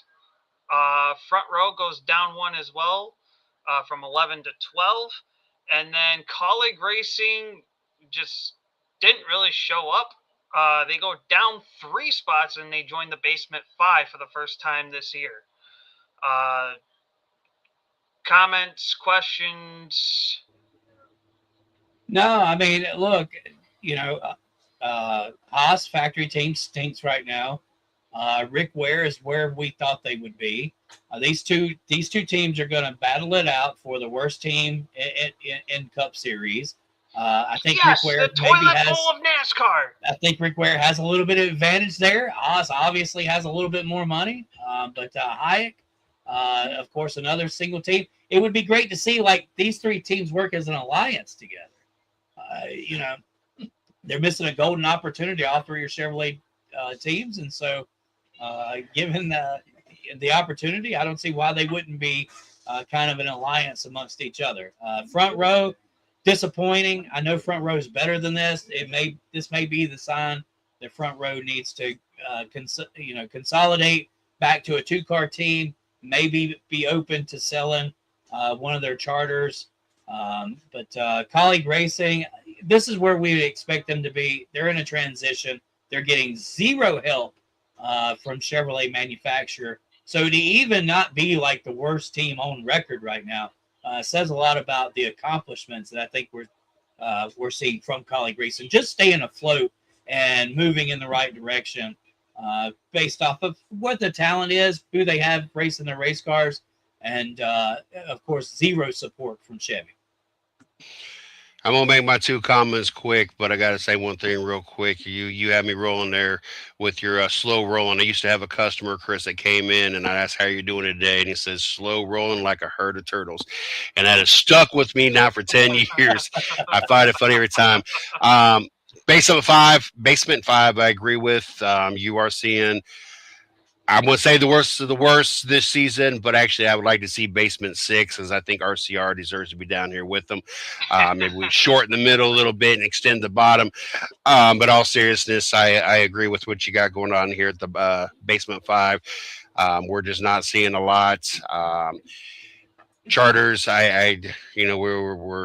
curious to see who's going to get what. Maybe, Rick Ware is working his way on out to sell that and doesn't care. Who knows? You're just not seeing a lot out of these teams down here, and I understand Colleagues not getting the help, especially with the possibility of at some point going to Dodge or Ram, whatever we're going with these days. But it just seems that we're not seeing the performance out of these 5. All right, that brings us to our climbing 5. At number 10, we see RCR falling down 1 spot. The big mover of the week is Wood Brothers. They come out of the basement 5, join the climbing 5, and they move up 4 spots from 13 to number 9. Josh Berry, stellar performance from Martinsville. Obviously, with the short track background, benefited him. So Wood Brothers get one heck of a move this week in the rankings. Legacy Motor Club, up 2 spots. They go up to their highest ranking of the year. They finally got out of the 10-11 shadow and move up into the 8th spot. Trackhouse and Spire stay at number 7 and number 6, respectfully. Comments before we get to our top 5 going into the off week. Yeah, these guys have kind of stayed where they were. It's the second tier type team. I am impressed with Legacy, right? A Legacy could just as well be a bottom dwelling team. That's where they've been in the past. Eric Jones, who I believe has a lot of talent, has always just been on the cusp of breaking out. He's never really, but he hasn't necessarily had any great teams that he's raced for since leaving prematurely at Joe Gibbs Racing, not even really being given a chance over there to spread his wings and become the legitimate racer that I think that he's capable of being. So Legacy being at 8, man, what a great turnaround for this team. I remember when we started Taz's power rankings a few years ago, and Legacy was a bottom of the chart race team along with Colleague, and so seeing where these guys are now and the investments that Jimmy Johnson has made, it's just impressive. Like, you've got Legacy, then you've got Trackhouse and Spire. Like, that should really tell the tale of where Legacy is going, and maybe they can start living up to the name. As for the Wood Brothers, look, we knew Josh Berry's capable. He's won races before. Have they been experimenting maybe with that fourth car, and that's put Wood Brothers where they're at? I'm not sure, but we know where RCR is, and RCR, based off of just, I mean, they're just stinking to show up. I think that they should probably be right ahead of Hayek there. I think we're giving too much grace to RCR. As a matter of fact, if I'm Kyle Busch, I want out now. The Trackhouse and Spire, 6 and 7. This very well could be 23-11 and RFK at these spots. So you know, look, I think that there's a tight, close knit between where RFK is, where 23-11 is, and where Spire and Trackhouse are. We could see those elevate and fluctuate throughout the rest of the year. And that's my comments on the second tier of the Taz's picks. Well, look, if we're going to keep RCR in this group, then you need to call them the falling 5, not the climbing 5, because they sure the hell ain't climbing anything. Wood Brothers, yes, it's great to see Josh Berry out there out front. Have a great weekend, and Wood Brothers. I remember my first Daytona 500. I was there when Trevor Bain put Wood Brothers back into victory lane. So I kind of have that. It was one of those moments I got to spend with my brother, and it didn't get too many of those before he passed. So that 2011 Daytona 500 will always be in my memory, and being there with Wood Brothers. The only thing that sucked about that was that whole tandem stuff. Legacy. You're talking about being there with Trackhouse. I know where you're trying to go with that, but we just discussed last week how Trackhouse is not performing. You know, I don't know if being there with Trackhouse is such a compliment.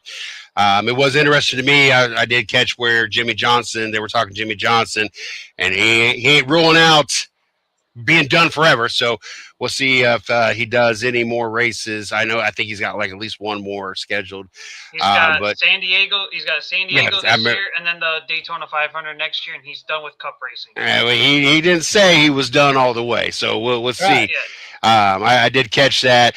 I'd like to see them do more, and I'm hoping bringing that money in with Darius Rucka, that we'll see, them be able to do some more stuff. I'd like to see them move up. They're just not, right now they kind of riding like they're on some wagon wheels. I don't know. I don't know, man. I mean, think about it. Just think about the company that they have in front of them. They are the guy that's on the cusp. Legacy is the team that's on the cusp. They've got Trackhouse, Spire, and then the top 5 ahead of them. I don't know how we can knock that. I'm not trying. I just want to compare him to Trackhouse. Trackhouse is kind of so. Spire, I like to see them consistently do what they're doing. I want to see. I wasn't a Carson Hocevar fan going into the season. Not that I had anything against them, but also hadn't kept up. I'm very intrigued. I would like to become, as Kyle Busch is exiting, I wouldn't mind Carson being my guy. So I like to see him be more consistent, be up front. I like to see him ruffle some more feathers. That's why I was a Kyle Busch fan, part of it. And I was a Busch fan before he even started winning. So I want to see some. I like that edginess. I like to see you push things to the limit. So I like to see that out of Carson, so I can be totally behind Carson. At the same time, put some performances there and learn and mature at the same time. Yeah, I'd like to see Spire do big game shopping to grab Kyle Busch. I think Honestly, if Spire wants to keep Suarez and keep a veteran driver, I think Kyle Busch is the better way to go versus McDowell. Kyle Busch will tell you straight up how it is, and if you want to be successful, he's going to tell you how to do it. Not saying McDowell isn't successful, but I think Busch would be your better bet at that point. But that's just me. Moving on to our top 5, we have falling down 3 spots, and this is the lowest ranking they've been all year so far. 2311 at number 5. Reddick having, I guess you could say, his normal Martinsville race, didn't do all that great. Riley Herbst still stinking up the show with his 11 herbs of spices.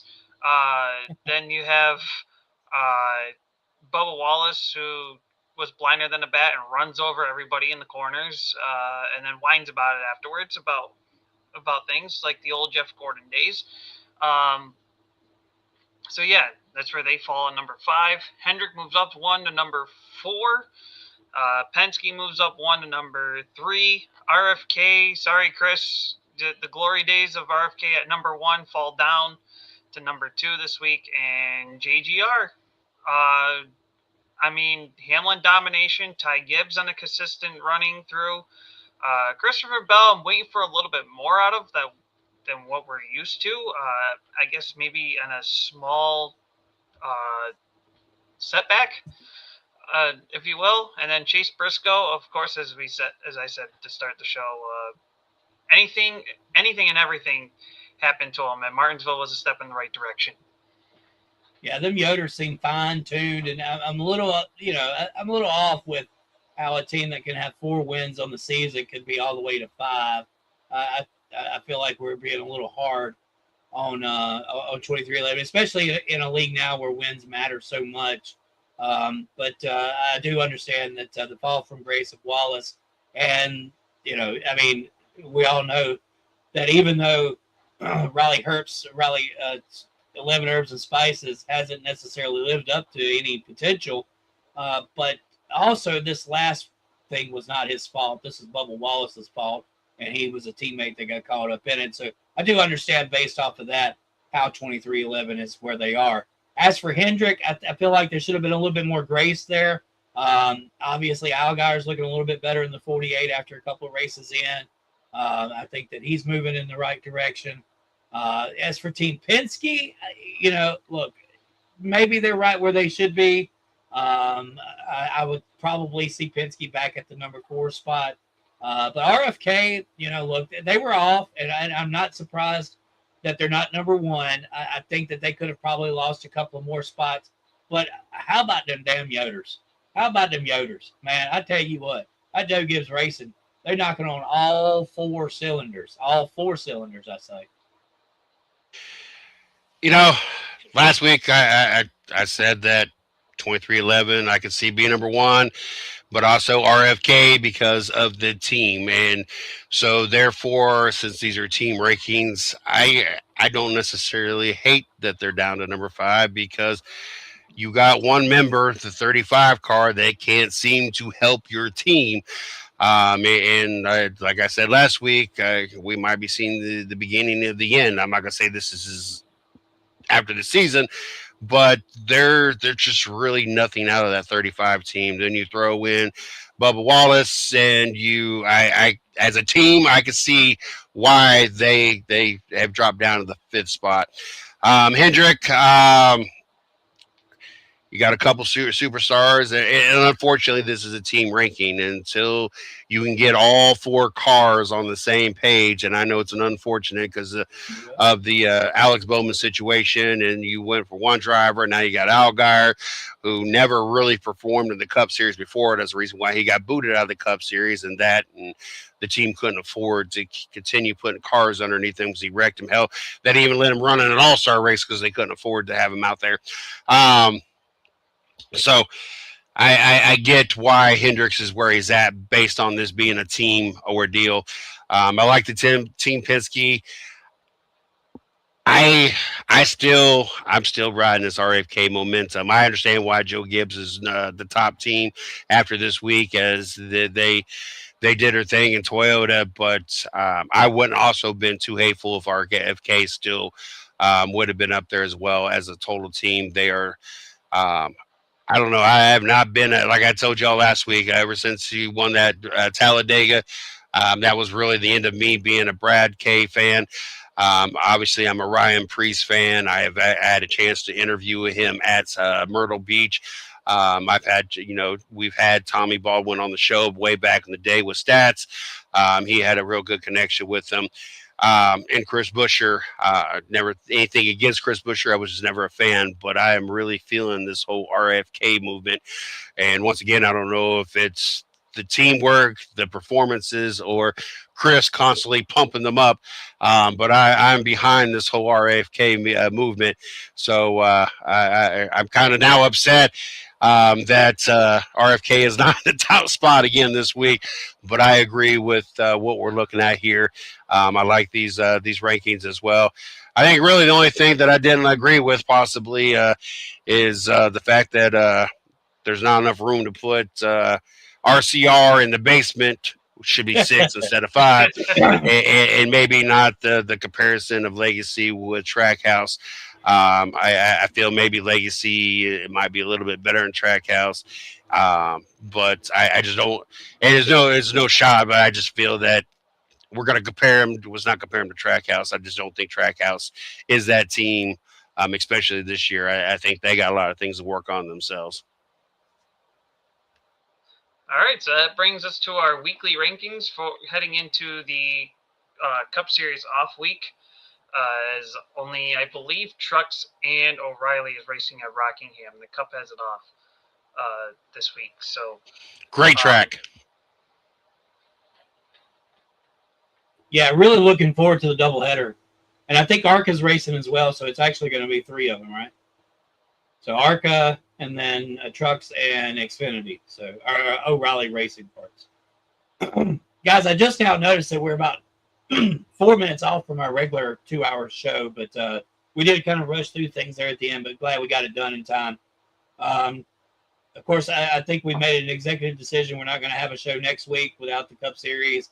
We're mainly a Cup Series show. O'Reilly Trucks and ARCA at Rockingham. So that's all 3 of those series. So we're not going to do without. It's just not going to be the Cup Series. So hopefully some storylines and stuff will build, and we'll have a pretty big show here in the next couple of weeks. There'll be a storyline building this weekend. We got the Cletus in the O'Reilly series. Oh, we know what Mr. CJ's wife is going to be doing all about this weekend. She all about that Cletus. I tell you what, y'all were talking about can't see drinking. You said the comment. Couldn't see drinking a beer with somebody and drinking a beer with Dale Jr. I tell you what, if there was a Cup driver I could see drinking a beer, or a driver drinking a beer with, I think Cletus might be the man. That wouldn't mind being around a bonfire drinking some beers with. Did y'all catch the Cletus going to Talladega with Priest and Keselowski? Yeah. And Buescher? That was crazy. Yeah, that was crazy. I'd hate to see what happens if one of those guys wreck at 160 miles an hour in a Crown Vic. But look, people are going to have their opinions of what they think of Cletus. That's fine. I think that there's going to be a lot of eyes watching. I was personally caught off guard when the track owner that I worked for the last 14 years said that he was the biggest Cletus McFarland fan ever and never misses any of his videos. It just shows how big Cletus really is. Like we said, it's the young people. It's the young people. Look, Rodney's my age or a little bit older, and he's fascinated with Cletus just as much as I am. So, and he's a dirt guy, so you can only imagine how that's influenced and whether or not maybe people who wouldn't typically watch a NASCAR sanctioned race will actually sit down and enjoy a race that they wouldn't typically watch on TV. It's going to be interesting to see that. Ratings should be up, so I'm looking forward to having that to talk about here in 2 weeks. So with everything said, thank you guys for being on here tonight. Let's throw the sponsors up on the screen real quick before we dip up out of here. Want to thank the 110 Sports Collectibles. There we go. 110 Sports and Collectibles. Company.com. Go check it out. You can order all kinds of sports memorabilia or cool stuff through them. You can use the scan. just go check it out, man. He's got all kinds of stuff that you can purchase. And I guarantee you, probably your favorite team is one of them. We just opened our 5th location today, too. 5th location, steadily growing. Wow. All right. And what about the grass cutting business? McMillan's Lawn Care and Landscaping. They are in the Dayton area. You guys can call them at 937-999-9793 or shoot them a text. They're looking for about 5 to 10 more weekly services as they have grown about 5 yards this year. They got a certain amount that they're looking to grow, got landscaping. As a matter of fact, they'll be out doing some quotes over here in the next couple of days as we got rain in the Dayton area. So while they're down with the weather, they're going to be out doing some quotes and continuously building that as well. And that's in the Dayton, Ohio area, correct? That's correct. All right. And then, last but not least, Carolina Sports Plus. Make sure you guys check out Mario on Facebook. Check out Carolina Sports on Facebook. He is out of the Fayetteville, North Carolina area. I know he goes to Lumberton, Sanford, does a bunch of festivals. You guys can catch him. I know definitely at the Dogwood Festival, but there is a bunch of different festivals that he is down there. He's got a whole mobile truck. It is phenomenal. He does a great guy. Great prices, great deals, everything you can imagine in the sports collectors and memorabilia category. So make sure you guys check them out as well.